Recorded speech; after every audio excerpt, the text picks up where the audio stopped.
3 দিন হলো আনুষ্ঠানিকভাবে আত্মপ্রকাশ করেছে নতুন রাজনৈতিক দল জনতার দল।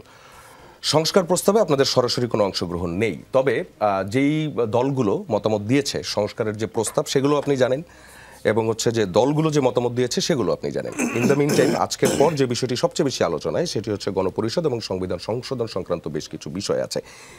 বাইরে থেকে দেখে এবং নতুন রাজনৈতিক একটি দলের চোখ থেকে দেখে আপনি এই প্রস্তাবনাগুলোকে কিভাবে আসলে বিশ্লেষণ করবেন, কতটা পসিবল, অথবা হচ্ছে নির্বাচনকে সামনে রেখে কোন কাজগুলো করা উচিত, অথবা সংস্কারের পর নির্বাচন নাকি সংস্কারের পর নির্বাচন নাকি নির্বাচনের পর সংস্কার, কোনটাতে আসলে আপনাদের গুরুত্ব? একটা মানুষ যখন অ্যাক্সিডেন্ট ফেস করে তারপরে যখন সে সুস্থ হয় তখন প্রায়ই বলে যে আমি নতুন জীবন শুরু করলাম। এর মানে কি সে একবার মারা গিয়েছিল তারপরে আবার নতুন করে জন্মলাভ করলো? তা তো না। সেকেন্ড রিপাবলিকের থিমটা আসলে আমার কাছে ওরকম মনে হয়। এখন জেনারেশন গ্যাপের কারণে ওই যে পুরাতনপন্থী যারা আছে তারা এই রিপাবলিক, সেকেন্ড রিপাবলিক এই ওয়ার্ডগুলো বোধহয় একটু মিস ইউজ করছে অথবা বুঝতে সমস্যা হচ্ছে তাদের। That is my personal view. আপনি যেহেতু অনলুকার হিসেবে জিনিসটা দেখতে বললেন, আমি একটু ইনপুট দেই। পুরাতন বলতে আমি যদি বিএনপির কথাও বলি, আজকে বিএনপির যিনি জমা দিয়েছেন সালাউদ্দিন আহমেদ, তিনি কিন্তু আবার এই কথাটা উল্টোভাবে বলেছেন যে প্রস্তাবগুলো এসছে সেই প্রস্তাবগুলো একদমই অনভিজ্ঞ মাথা থেকে, অনভিজ্ঞতার জায়গা থেকে জিনিসগুলো এসছে, এই জন্য তারা অনেকটাই বুঝতে পারেন নাই। এই জায়গাটাও একটু বলবেন তাহলে। অবশ্যই। গত 54 বছর ধরে আমরা কি দেখছি? গত 54 বছর ধরে আমরা যেটা দেখলাম যে গত 15 বছর ধরে, 16 বছর ধরে একটা ফ্যাসিস্ট গভর্নমেন্ট বাকি সব পলিটিক্যাল পার্টিকে একটা অ্যাকুয়ারিয়ামের ভিতরে ভরে ফেলছে। ইভেন তাদের যে বিরোধী দল ছিল সেটাও তো তাদের গৃহপালিত বিরোধী দল, ফ্যাক্ট। তো 5ই আগস্টে এসে 36 দিনের একটা অভূতপূর্ব আন্দোলনের মাধ্যমে ছাত্র জনতা এবং আমরা যারা সাফারার ছিলাম, বিভিন্ন পেশাজীবীর যাদের সমন্বয়ে জনতার দল গড়ে উঠেছে, তারা তো এই যে সিস্টেমটা ছিল 54 বছরের যে সিস্টেমটা ছিল এবং 54 বছরের যে অ্যান্টিবায়োটিকটা ছিল এটা তো ছুঁড়ে ফেলে দিচ্ছে, বিকজ ইট ডাজন্ট ওয়ার্কলেস। কারণ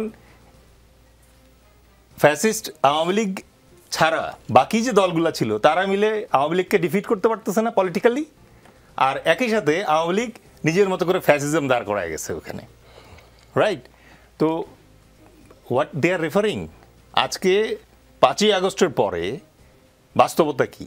বাস্তবতা হচ্ছে যে ছাত্র জনতা এবং বাংলাদেশের জেন জি এবং জেন আলফা যারা আছে তারা পরিষ্কার একটা লাইন ড্র করে দিয়েছে যে আপনারা গত 54 বছর ধরে যে রাজনৈতিক ব্যবস্থা আমাদেরকে খাওয়ানোর চেষ্টা করেছেন, যে অ্যান্টিবায়োটিক আমাদের খাওয়ানোর চেষ্টা করেছেন, তাতে আসলে কাজ হয় না, ড্রপ ইট। তার মানে কি হলো? এখন যে নতুন লাইনটা ড্র হলো, এই লাইনে কিন্তু ওনারা, আমরা আর সেই প্রাচীনপন্থী যারা আছে, যারা তাদের নিজেদের নেত্রীকে মানে মুক্ত করতে পারেনি 15 বছর চেষ্টা করেও, এই ছাত্র ভাইরাই তো তাকে মুক্ত করে নিয়ে আসলো। তাহলে কি হলো? এই লাইনের এপাশে এখন আমরা সবাই, we all are at square zero. তার মানে ওনাদেরকে নতুন করে শুরু করতে হবে, আমাদেরকে নতুন করে শুরু করতে হবে। এই যে নেগলেক্ট করে কথা বলা, রাজনীতিতে নতুন, এখনও রাজনীতির ভাষা শেখেনি, ওনাদের স্কুলটা তো ফেল করছে।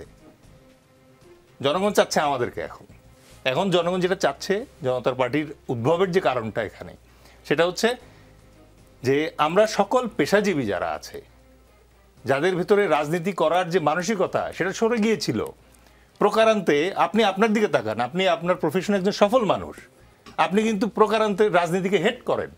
আজকে যদি আমি আপনাকে বলি ভাই আপনি রাজনীতি করবেন, আপনি কিন্তু বলবেন no, it's okay, I am okay with my profession and career. But Plato কি বলে গেছে?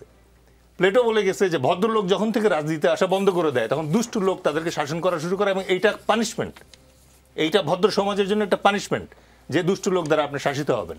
নাও coming back to the question, সংবিধানের ব্যাপারে আপনার শার্টটা জায়গায় জায়গায় ছিঁড়ে গিয়েছে, ওইটা রিপেয়ার করতে যে কস্ট হয় সেটা যদি হয় 500 টাকা, আর 200 টাকায় যদি নতুন শার্ট কিনতে পাওয়া যায়, আপনি কোনটায় যাবেন? কোন অপশনে যাবেন? So we need to use hour common sense. এবং আমাদের জনতার দলের আমরা যেটা বলছি যে নতুন বাংলাদেশের অঙ্গীকার, আমরা বলছি যে ইনসাফ জিন্দাবাদ আমাদের স্লোগান। আমরা এই ইনসাফ জিন্দাবাদ বলতে আমরা চাচ্ছি যে কমন সেন্সের ইনসাফটা আসুক, যেইটা সাধারণ মানুষ বোঝে। সাধারণ মানুষকে অপমান করে আপনি কিভাবে বলতেছেন যে সাধারণ মানুষ বুঝতে পারছে না? এনসিপি যেটা চাইছে আপনাদের সেটা নিয়ে কোনো দ্বিমত নাই বলছেন? কিছু জায়গায় those are common sense understanding.